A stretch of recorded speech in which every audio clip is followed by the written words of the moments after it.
Hi, I'm Will Sheehy. I have been a missionary in Africa for the last 13 years and helped start a ministry called Send56. And today I want to tell you a story about Cecilia.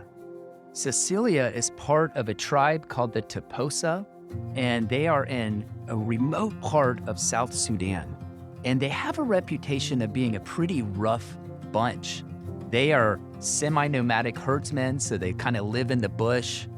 And they've been in civil war as long as anybody can remember.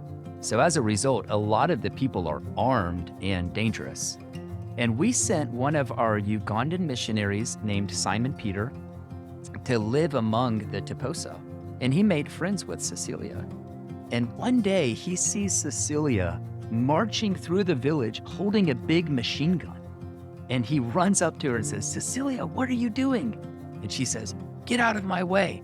I'm on my way to the home of my husband's brother, and I'm gonna shoot him and kill him."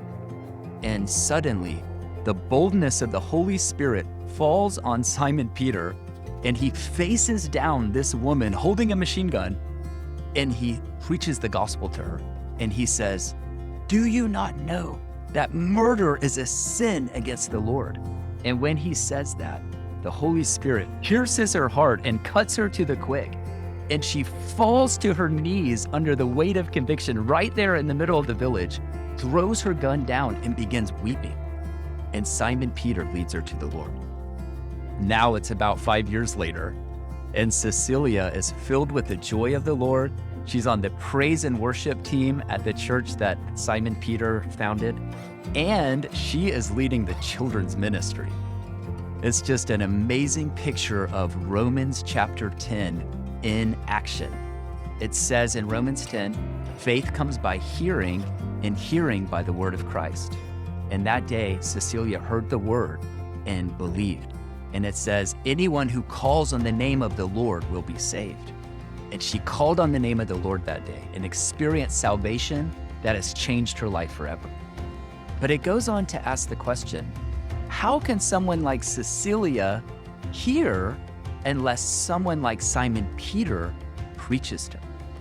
And how can someone like Simon Peter preach to her unless he goes, unless he travels 500 miles from Uganda to South Sudan, 2 countries away, vastly different language, religion, geography, way of life.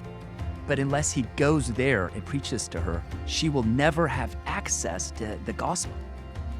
And then it asks the question, how can someone like Simon Peter go unless he is sent?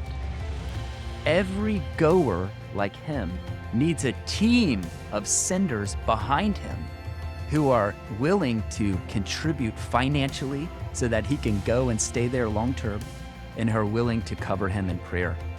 And that's where you come in. We want to see the goers like Simon Peter in Africa connected with the senders like you.